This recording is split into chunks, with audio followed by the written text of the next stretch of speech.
hapon, no? There is another day na naman sa, no? For today's video, kay special day man mo karon ni bata. Pre, sa mo ang pinakabuwan na mong tinigom-tigom. Tulong may sa mo ang stong dungan. Nakaingon diha nga ang pijud nila nga mahalon niya mo ang ginadungan, no? So, nakamali jud mo sa inyo hang inakala taon. Halos na nang ipangdungan na mo nga na inyo hang naingon nga mahalon. Tagatos man taon ni amo ang tigdungan. Oy, di man mo gastog mga mahalon taon. Oy, yun sa pamog social kay simpre ato ang kamera nga upo nga medyo tinotin-aw gusto po. Medyo makaingon sa pagka wow, grabe, mas mahalon na siguro po ning dapitan ang ginadungan nila G-Ongs. Nagkamali talaga kayo sa inyong inakala. Man kami ganyan. Budget lang sa damo ba? Tag 100 lang jud. Uy, wag kayong ganyan talaga. Diha ginatululan na may sa amin no, pagtanaw na mo wala man diri mga pagkaon na pang panihapon. Panihapon na mo ang ginapangita kay para inaguli o dili na mi manihapon. Sa mga gustong mga brato ra kayo mga pagkaon dulong na mo diri dapita kay ba makahibaw mo wow, grabe ka brato ra di pud kayo. Mas mahal pag karinderya og didto mo didto.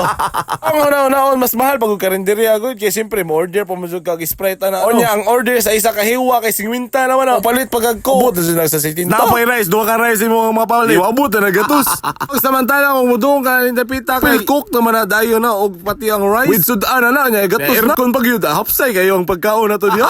Wala nang ginatuta libata do sa amin indung di man kami high class sa inyong inakala. Medyo mautak lang jud kami. Saan kami makasave doon kami? Promises. Pag habang naghintay kami sa order inuho si bata oy binuksan niyo yung Sprite na can. So ka ng Sprite na can ano apil na dun sa ato ang order nga 100 pesos. Asa ka na 100 pesos ni mo na kay libreng Sprite na can. Oy niya way pagdodoan niya abot na ato ang order no giserba na dayon nila ma'am diha. Sakto-sakto ro gid daw ng ato ang kagutom. Promises. Ato ang gina-order na to diha kay stick Billy ato ang gina-order na to diha kinabulong naman tag manok oy sige naman tag albas.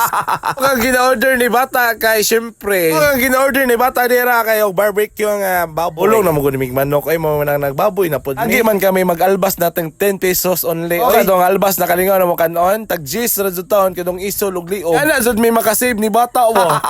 Ug ni tilaw pud sa barbecue ni bata ug ato ang pagtilaw kay grabe kalumoy kayo lami kayo ang barbecue sa ako ang bata.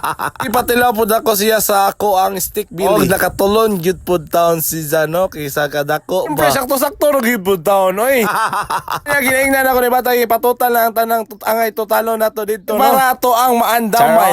Kaya pagdolong ni bata dito og ipatotal na nila ma'am dito. Og pag humagtotal og nindong si bata dire og giingnan yo 250 pesos. Oh, 250 pesos ang ato ang nabayad karon. Ang imong 250 pesos sumakanana kay ingani no nga pagkaon. Ang daghan jud taon mapilian nga mga brato nga lami jud kaayo. Pero to guys, salamat kayo sa pagtanaw. Ayaw kalimot sa pag-heart sa maong video o sa pag-share no para malipay pud taon niyo po.